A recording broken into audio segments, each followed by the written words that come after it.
Baik, saudara, untuk malam ini kita bahas yang pertama itu adalah penormalan jadwal ibadah. Jadi kita normalkan jadwal ini kembali seperti kurang lebih di 2 tahun sebelumnya ya. Jadi KU1 itu kan jam 7.30, nah KU2 jam 10, YOG jam 10 juga, lalu sekolah minggu itu jam 10 pagi. Jadi nanti KU1 ini seperti yang kita sudah tahu ya, saya sudah beberapa kali sampaikan. Jadi nanti ada perubahannya bahasa Indonesia dan bahasa Mandarin di KU1. Kemudian dilaksanakan secara hybrid, jadi online dan onsite. Ini hanya di KU1 saja ya. Perkiraan jemaat yang hadir saya tadi renungkan, berarti ini jemaat yang selama ini memang yang sebelumnya itu memilih ikut KU1. Tentunya juga orang tua yang ingin ikut dengar ya bahasa Mandarin ya. Jadi mungkin nanti ada orang tua bisa bergeser di KU1. Guru-guru sekolah minggu tentunya dan para diaken serta hamba Tuhan. Penata layanan musik tentunya lebih banyak main tunggal saya kira di KU1. Tentunya bisa juga diatur nanti main tim ya. Lalu kalau KU2 sudah pasti jemaat yang hadir itu seluruh jemaat umum. Penata layanan musiknya itu lebih banyak main tim sepertinya, walaupun mungkin dalam hal tertentu bisa juga ada main tunggal, saudara. Khususnya terkait dengan ibadah ini, kita sudah lama untuk merancangnya sebenarnya, kita normalkan dari tahun yang lalu ya.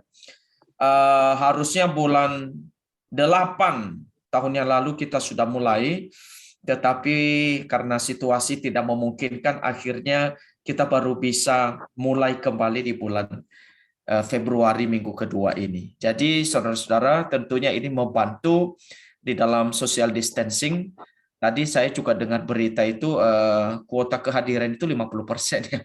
Kembali ke PPKM level 3 kalau tidak salah. Jadi dengan kita membagi ini memungkinkan juga social distancing lebih baik lagi ya untuk KU1 dan KU2. Sementara nanti di KU2 ya itu benar-benar hanya onsite saja, jadi tidak ada online kecuali rekaman saja yang nanti bisa dimasukkan ke YouTube. Nah, YOG tentunya mereka sudah onsite ya. Jadi mereka hanya tatap muka, tidak ada online lagi. Sekolah minggu masih online, mungkin nanti direncanakan juga ada kelas besar ya. Kalau memungkinkan, dan kita tunggu aja nanti sekolah minggu kapan mereka bisa memulai setelah situasi lebih mendukung ya. Nah ini untuk penormalan jadwal ibadah. Nanti kalau ada yang mau didiskusikan, kita diskusikan setelah saya menyampaikan beberapa hal ya. Nanti boleh ditanyakan kalau andai kata ada yang mau ditanyakan. Nah saya membahas Romawi yang kedua, saudara-saudara, setelah jadwal ibadah ini, saya sebenarnya melihat ada satu hal setelah kita normalkan kembali ini, yaitu adalah pentingnya persiapan penata layanan ibadah, saudara. Saya menyinggung hal ini supaya kita semua boleh mempunyai satu visi yang sama soal persiapan ini. Ya, saya mengambil satu dasar firman Tuhan itu di dalam Kolose 3 ayat 23. Kita baca sama-sama ya. 1, 2, 3. Apapun juga yang kamu perbuat, perbuatlah dengan segenap hatimu seperti untuk Tuhan dan bukan untuk manusia. Jadi saudara, kalau kita lihat ayat ini ya, apapun juga yang kamu perbuat. Jadi soal apapun atau bicara apapun ini sebenarnya itu terlalu banyak ya. Luas sekali ya, bisa soal pekerjaan di kantor atau pekerjaan di rumah atau hal apapun, tetapi kalau di dalam konteks pelayanan saudara, maka ini terkait dengan persiapan kita ya. Terkait dengan kesiapan kita, bagaimana latihan yang kita lakukan, semua hal yang terkait dengan pelayanan. Nah, itu apapun yang terkait dengan pelayanan. Nah, ayat ini seolah-olah mengatakan kepada kita, perbuatlah dengan segenap hatimu, seperti untuk Tuhan, dan bukan untuk manusia. Dan apalagi saudara dalam konteks pelayanan, tentunya itu semua mestinya itu kita kerjakan untuk Tuhan ya. Jadi pelayanan ini kan pusatnya kepada Tuhan. Semua untuk Tuhan. dan bukan untuk manusia. Nah, ayat ini menjadi satu landasan untuk nanti di dalam kita melayani Tuhan boleh melandasi hati kita, bahwa semua yang kita perbuat itu untuk Tuhan. Kalau John Calvin itu mengatakan bahwa the ultimate desire of all the believers is to glorify God, ya. Jadi kerinduan tertinggi dari semua orang percaya adalah memuliakan Allah. John Calvin sangat menekankan hal ini juga, ya. Tujuan daripada kehidupan manusia itu memang memuliakan Allah. Dan Martin Luther juga mengatakan, ya, to know God is to worship God. Jadi kalau kita sungguh-sungguh mengenal Allah yang kita layani, saudara-saudara, maka tentunya kita juga pasti memberikan sebuah penyembahan, ya, kepada Dia yang kita layani dengan sebaik-baiknya, saudara-saudara. Jadi sudah seharusnya, sewajarnya kita melakukan persiapan terbaik di dalam setiap pelayanan, karena kita lakukan itu untuk Tuhan. Nah, kita berharap nanti di dalam pelayanan kita untuk KU1 dan KU2, ya, saya fokus untuk KU1 dan KU2 ini, saya bahas. Tentunya tidak terkecuali untuk semua pelayanan lain seperti di sekolah minggu, di komisi lain, atau youth, ya. Nah, saudara, tentunya kita berharap betul-betul lebih baik dari tahun-tahun yang sebelumnya. Itu harapannya sebenarnya. Kita betul-betul melakukan persiapan yang lebih baik. Oleh karena pelayanan kita ini sekarang kalau kita lihat, tidak hanya terbatas di dalam ruang ibadah, tetapi juga pelayanan kita ini akan menjadi sebuah pelayanan secara online, saudara. Jadi ini betul-betul punya dua sisi yang sama-sama penting, sehingga betapa pentingnya kita memberikan persiapan yang terbaik. Nah, saudara, tentunya di dalam pelayanan ini bukan sekedarnya atau bukan asal tampil, ya. Bukan pula setengah hati, ya. Nah, persiapan terbaik yang memberikan mutu yang baik di dalam pelayanan. Kalau tidak ada persiapan terbaik, bagaimana mungkin bisa ada mutu yang baik di dalam pelayanan? Kira-kira begitu. Jadi bila pelayanan kita ingin mencapai 100% kesuksesannya, saudara, maka kualitas persiapan itu harusnya sebesar 200%. Jadi harus benar lebih tinggi, saudara, ya. Karena kita sadar satu hal, bahwa tanpa persiapan yang baik, itu bisa menampilkan kecerobohan, ya. Bisa menampilkan ketidaksiapan dalam pelayanan, sehingga akibatnya itu merusak suasana ibadah. Jemaat tidak dapat memuji Tuhan dengan baik, nada musik bisa ketinggian misalnya, ya, atau kerendahan, bisa juga lagu dinyanyikan dengan fals, menyimpang begitu, ya. Jadi itu hal-hal kalau tidak latihan dengan baik, saudara, ya. Lalu persiapan yang baik memungkinkan seorang pelayan itu bisa menjalankan pelayanan dengan baik. Kalau ada persiapan yang baik, memungkinkan pelayan itu menjalankan fungsi pastoral. Apapun pelayanannya, saudara, ya. Baik dia seorang liturgis, seorang singers, seorang teknisi, seorang LCD, dan sebagainya, maupun penyambut, semuanya itu mengandung fungsi pastoral. Saya pernah kasih satu contoh, kalau misalnya penyambut, saudara, ya, dia bisa menyambut jemaat dengan senyumnya. Ketika jemaat baru datang, ya, masuk dalam ruang ibadah, dan di pintu utama gereja itu, ya, pintu masuk itu dia disambut dengan baik. Barangkali saudara sepanjang ibadah hatinya penuh dengan sukacita. Dia bisa menyambut firman Tuhan, memuji Tuhan dengan baik. Tapi kalau misalnya saudara di pintu penyambutan itu mungkin dia merasa tidak disambut dengan baik, jadi mungkin sepanjang ibadah itu dia merasa marah, bisa keki, saudara, ya. Jadi sepanjang ibadah itu mungkin dia ingat terus, aduh, itu orang berdiri di depan tapi tidak sambut saya dengan baik. Nah, itu kan tidak menjalankan fungsi pastoral. Nah, ini dia, saudara, perlu sekali persiapan, ya. Walaupun seorang penyambut perlu ada kesiapannya. Kalau ada persiapan, maka bisa menjadi alat yang efektif dan menjadi berkat serta pasti mempermuliakan Tuhan, ya, saudara, ya. Nah, setiap pelayan yang terlibat harus melakukan tugas utamanya terlebih dahulu, yaitu melakukan persiapan yang baik. Jadi bukan hanya pengkhotbah yang harus mempersiapkan, tapi semua pelayan, semua pengisi acara, termasuk sebenarnya jemaat yang hadir, perlu mempersiapkan diri. Ya, perlu mempersiapkan diri. Jemaat saja perlu persiapkan diri. Mungkin dari malam minggu, saudara ya, sudah siapkan entah hatinya, mungkin juga pakaiannya, termasuk tidurnya barangkali. Apalagi para pelayan, saudara. Supaya besok bisa melayani dengan baik. Kalau dia seorang pelayan tidurnya jam 5 pagi, saudara, wah ini agak menemui kesulitan ketika pelayanan ya. Jadi ini ada kesiapan-kesiapan. Nah, persiapan memiliki nilai yang sama seperti pelayanan pada hari Minggu untuk memuliakan Allah. Persiapan atau latihan-latihan yang kita lakukan itu juga sebuah ibadah kita kepada Tuhan. Jadi persiapan itu satu paket dengan pelayanan yang dilakukan. Jadi ini soal persiapan ini, saudara-saudara, sangat penting untuk boleh kita lakukan ya. Persiapan ini nanti bisa masuk dalam kategori latihan-latihan yang dilakukan baik oleh liturgis, oleh pemusik, oleh singers, dan semua persiapan-persiapan lainnya. Nah, kita boleh selalu ingat ayat firman Tuhan ini bahwa apapun juga yang kita perbuat segenap hati untuk Tuhan, ya. Sebab itu bukan untuk manusia, saudara ya. Nah, bagaimana seharusnya kita mempersiapkan diri di dalam pelayanan? Saya membagi dua. Yang pertama ada non teknisnya.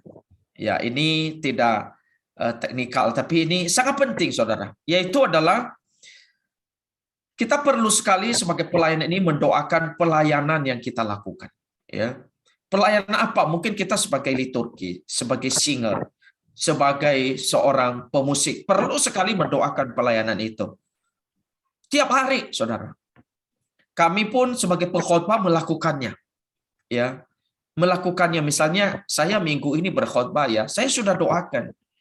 Bahkan jauh-jauh hari kita sudah terus mendoakan, minimal seminggu. Pada saat kita hari Minggu pelayanan, kita perlu mendoakan itu. Lalu ikut di dalam doa bersama dengan saudara seiman, SF setiap Rabu, jam 7 malam. Kami sangat berharap nanti seluruh pelayanan ibadah, saudara-saudara, ikut di dalam doa setiap hari Rabu. Sebenarnya, saudara-saudara ya, saya sudah kepikiran bahwa kalau ini tidak efektif, saudara ya, mungkin kita akan mengambil hari yang khusus memang, bahwa setiap pelayan itu harus berdoa sebelum melayani. Karena ini sangat penting. Saya membaca satu kutipan bahwa sebenarnya jika seseorang tidak berdoa itu tidak berhak ambil bagian di dalam pelayanan. Mungkin kalimat ini agak keras, tapi ini untuk boleh mengingatkan kita betapa pentingnya kita itu harus berdoa di dalam pelayanan. Sebab kalau kita tidak berdoa, mengabaikan doa, saudara-saudara, nah, kita mungkin menganggap saya sudah bisa ngapain lagi berdoa, bahkan kita nggak ingat sama sekali.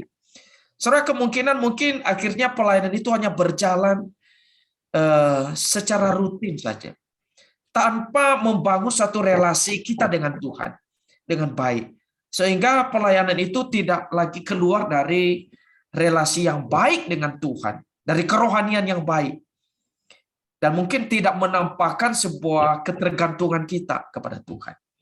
Nah, tentunya ini sangat berbahaya bagi pelayanan kita untuk jangka panjangnya. Dan ini tidak baik, saudara.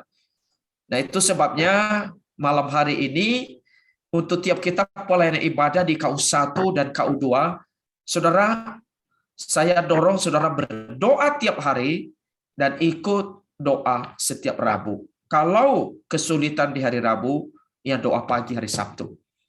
Tetapi sejauh pengamatan saya di doa pagi hari Sabtu, banyak yang tadi bisa ikut, saudara ya.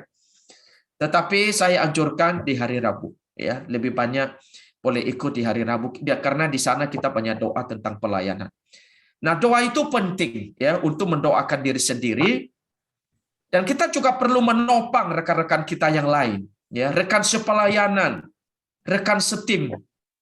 Setiap pelayan itu di dalam ibadah tiap hari Minggu itu satu tim, saudara. bukan hanya tim musik doang yang satu tim, tetapi seluruh yang terlibat itu satu tim juga. Mulai dari liturgi, dari ini, itu tim pelayanan hari itu. Termasuk penyambut pun itu perlu didoakan, saudara. Perlu mendoakan ya, supaya juga bisa menjaga, bisa saling sehati, saling sevisi, saling mendorong, memotivasi, saling menguatkan, dan tentunya saling membantu, saudara-saudara. Nah, ini kita berharap, walaupun ini tidak terlihat di depan, ya tidak diatur sedemikian rupa, ini non teknis, tapi itu sangat-sangat membackup pelayanan kita, saudara-saudara. Lalu yang secara teknis tentunya nanti ada latihan. Jadwal-jadwal latihan yang dilakukan, nanti kita bisa diskusikan hal ini ya, bidang ibadah bisa memaparkannya, Diaken Andri. Ya, baik tentang latihan liturgis bersama singers, bersama pemusik, LCD, teknisi, dan sebagainya. Tetapi saya memberi catatan di sini, saudara. Yaitu mengingat singer ini perlu mempersiapkan diri dalam menyanyi ya. Juga pemusik perlu persiapan dari chord ya, cari chord misalnya atau arrangement lagu dan sebagainya gitu ya. Maka untuk para liturgis itu penyerahan lagu ibadah sebisa mungkin 2 minggu sebelum pelayanan.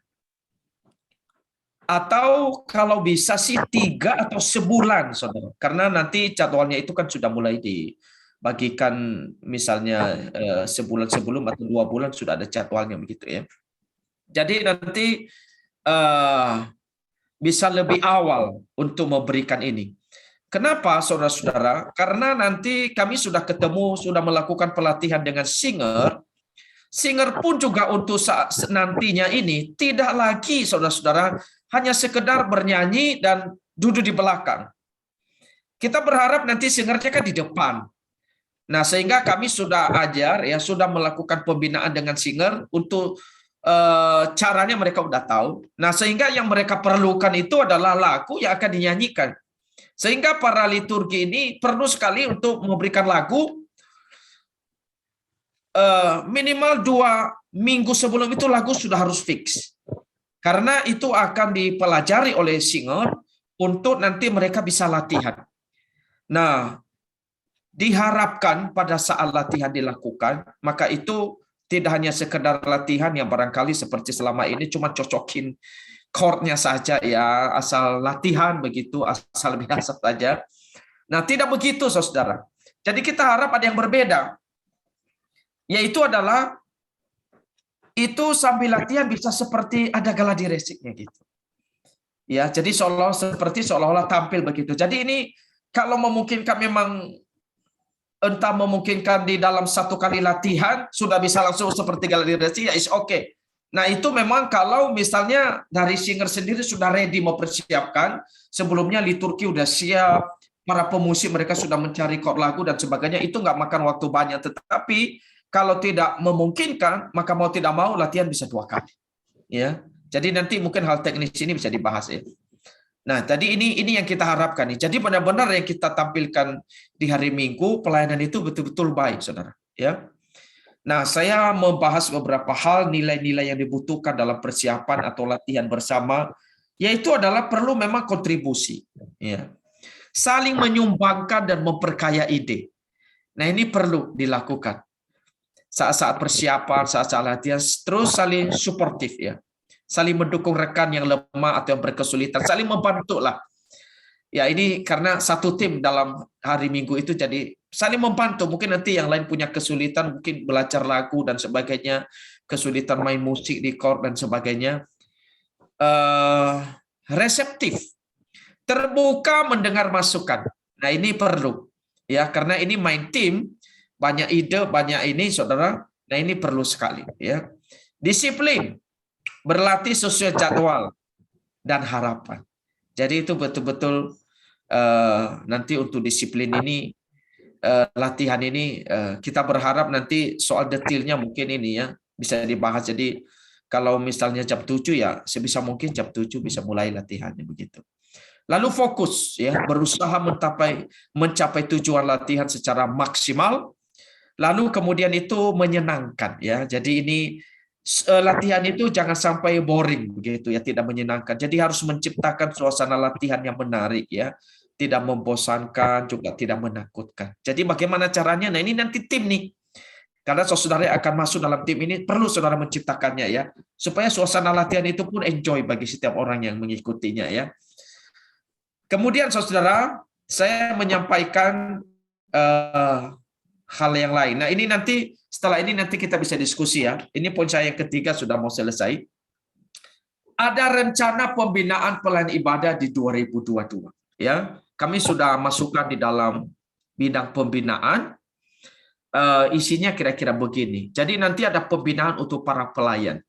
Baik liturgis, nanti kita akan bina secepat mungkin, bisa di bulan ini atau kemungkinan di bulan ini untuk para liturgis. Kalau ini nanti kami hamba Tuhan akan melakukannya. Singers kami sudah lakukan, sudah bertemu 16 Januari. Makanya mereka pasti sudah lebih paham sedikit apa yang kami sampaikan ini. Pemusik kita juga nanti ada pembinaannya, LCD, multimedia, teknisi, penyambut. Kita aktifkan ya untuk pembinaan dan pelayanan ini betul-betul bisa memberikan yang terbaik. Kemudian kita juga terus memikirkan soal regenerasi pelayanan ya. Baik nanti liturgis ya, kita perlu lebih tambahan SDM. Ya, ini selain regenerasi itu ada tambahan SDM-nya saudara ya, yang lebih banyak terlibat di dalam liturgi, singer, pemusik, multimedia, teknisi, penerjemah. Jadi ini perlu nih SDM lebih banyak, sehingga kita perlu sekali nanti mendukung di dalam hal ini juga ya.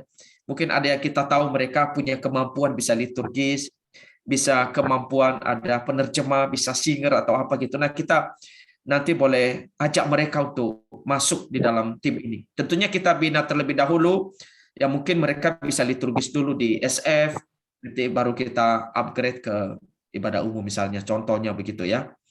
Nah kita juga nanti memang ada mengundang hamba Tuhan ya, di bidang ibadah atau hamba Tuhan bidang ibadah atau hamba Tuhan atau yang bisa disebut sebagai guru musik begitu ya. Saya sudah hubungi ST Abdiel, nanti kami akan mengirim surat dan berikutnya mungkin ke Saat atau Alitea. Selain mungkin nanti kita salah satu yang jemaah kita yang dipersiapkan ya Kenny ya, itu juga hamba Tuhan bidang ibadah yang memang sudah sedang belajar itu nanti ke depan ya, kalau sudah selesai bergabung dengan kita. Nah ini akan membantu kita di dalam bidang ibadah ini, tapi kita masih menunggu kurang lebih bisa 2 tahunan ya. Jadi ini masih ada waktu yang perlu kita tunggu ya, dan kita perlu siapkan orang untuk ini. Jadi saudara-saudara, ini terkait dengan nanti pembinaan sepanjang tahun ini. Lalu kemudian terakhir ya, ini poin yang keempat saya, apresiasi dan harapan. Yaitu adalah pelayanan selama ini ya sebenarnya sudah berjalan sangat baik ya. Ini berkat dukungan, partisipasi, kesehatian dan komitmen kita bersama, apalagi di masa pandemi luar biasa ya. Setiap para pelayan saya pribadi sangat-sangat apresiasi ya, sangat apresiasi. Semua para pelayan apalagi di masa pandemi, saya ucapkan banyak terima kasih untuk saudara semua ya yang terlibat di dalam pelayanan ya, walaupun hanya beberapa orang, apalagi lebih banyak anak muda yang sangat mendukung, saya ucapkan terima kasih saudara ya. Nah, saudara-saudara, di 2022 kita berharap kualitas pelayanan kita tambah lebih baik. Jadi harapan kita itu ya jemaat bisa tergembalakan dengan baik melalui ibadah. Karena ibadah di hari Minggu itu adalah pusat ibadah raya, ini jadi satu sentral di dalam penggembalaan jemaat. Jadi sentralnya di situ. Sehingga di dalam ibadah hari Minggu ini saudara, tidak bisa tidak, ini harus kita pikirkan bahkan setiap detil pelayanan di hari Minggu. Harus kita berikan yang terbaik. Nah tujuannya supaya jemaat tergembalakan dengan baik, jemaat yang hadir itu mendapatkan berkat, ya, mereka mendapat kekuatan, penyegaran. Saat mereka ibadah, mereka muncul semangat dan gairah di dalam hati mereka untuk terus rindu beribadah, melayani, mengasihi Tuhan. Dengan kata lain, mereka tidak pulang dengan hati yang kosong. Dan ini hanya bisa dimungkinkan kalau kita bisa ada persiapan yang baik, saudara. Makanya kita tim pelayan ini begitu penting peran kita. Ya, pengkhotbah saudara-saudara itu hanya salah satu fungsinya salah satu fungsi yang dia mainkan pada saat di dalam ibadah berlangsung. Misalnya dia hanya berkhotbah, tetapi banyak instrumen pelayanan yang lain, saudara, itu sangat tergantung dari setiap kita yang terlibat. Jadi ada elemen-elemen lain, misalnya soal pemilihan lagu, soal musik, soal yang lain, itu tanggung jawab setiap kita yang melayani. Nah, itu sebabnya, saudara, sangat penting kita mempersiapkan diri. Karena ada elemen pastoral di situ. Dan apalagi ini di ibadah raya. Nah, itu sebabnya, saudara-saudara, kita punya satu pandangan yang sama tentang hal ini. Jadi, kalau ada satu saja yang lemah, saudara, itu bisa mengganggu akan pelayanan kita itu. Misalnya ya, saya ambil satu contoh, nggak usah jauh-jauh. Orang LCD saja kalau dia klik lagu, dia terlambat saat kita menyanyi, itu sudah mengganggu konsentrasi kita saat menyanyi. Sudah mengganggu konsentrasi jemaat, apalagi kalau lagunya lagu baru, akhirnya jemaat tidak bisa mengikuti dengan baik. Itu baru satu aspek saja. Apalagi kalau ada aspek lain, aspek musik, lalu teknisinya juga mic-nya bunyi sini, bunyi sono, nggak bagus, ada bunyi-bunyi yang mengganggu, begitu ya. Nah, itu semua akan mengganggu konsentrasi kita. Tapi kalau semua bisa berjalan dengan baik, itu akan membantu sekali di dalam kita menciptakan suasana ibadah yang lebih baik. Dan tentunya setiap kita pasti akan mendapatkan berkat. Nah, jadi saudara-saudara, seluruh elemen ibadah, kita berharap membawa berkat. Baik nyanyian yang dipilih oleh para liturgis, termasuk musik yang dimainkan, termasuk ayat-ayat firman yang dibacakan di dalam ibadah, pembacaan bertanggapan, ada pengakuan dosa, ada berita anugerah dan sebagainya, termasuk doa-doa yang dinaikkan, khotbah, termasuk penerjemah, liturgi, singer, pemusik, LCD, multimedia, penyambut, teknisi, semuanya itu. Ini semua elemen yang harus membawa berkat. Jadi ibadah itu tidak hanya saja yang penting khotbahnya saja yang bagus. Ya tidak begitu, saudara. Ya tidak hanya khotbah saja yang bagus atau yang orang hanya harapkan di dalam ibadah. Tetapi setiap elemen di dalam ibadah itu mempunyai porsi yang sangat penting, mendukung di dalam ibadah semuanya, saudara-saudara ya. Sehingga yang hadir itu kita berharap merasakan, mengalami Allah. Seluruh indera mereka itu bisa tersentuh, mata mereka tersentuh, telinga mereka, hati mereka, sehingga sungguh-sungguh mereka berjumpa dengan Tuhan di hari Minggu. Jadi akhirnya ibadah hari Minggu itu menjadi sebuah ibadah yang menginspirasi, memberkati, dan mereka pulang dengan semangat yang baru. Saya merindukan, saudara, mulai minggu ini dan seterusnya, ibadah kita boleh terjadi transformasi dan satu hal-hal yang lebih baik. Nah, itu sebabnya untuk setiap kita, saudara, dalam malam hari ini, mari, saudara, kita boleh menyatukan hati kita untuk persiapan dan untuk nanti latihan-latihan yang akan kita lakukan. Demikian untuk sharing yang saya sampaikan ini, dan mari kita, saudara, boleh semangat, dan kita boleh diskusi sekarang. Nah, untuk diskusi ini, saya boleh berikan kepada kita, tapi sebelumnya saudara-saudara, saya minta contoh Andi dulu untuk boleh menyampaikan sesuatu mungkin terkait dengan pelayanan kita ya. Saya stop dulu. Saya persilakan contoh Andi. Oke ya, ini masih direkam ya berarti ya, Andri ya, perlu ya. Ini lebih ke teknis atau apa? Contoh kalau enggak kayaknya sih udah cukup di stop dulu ya.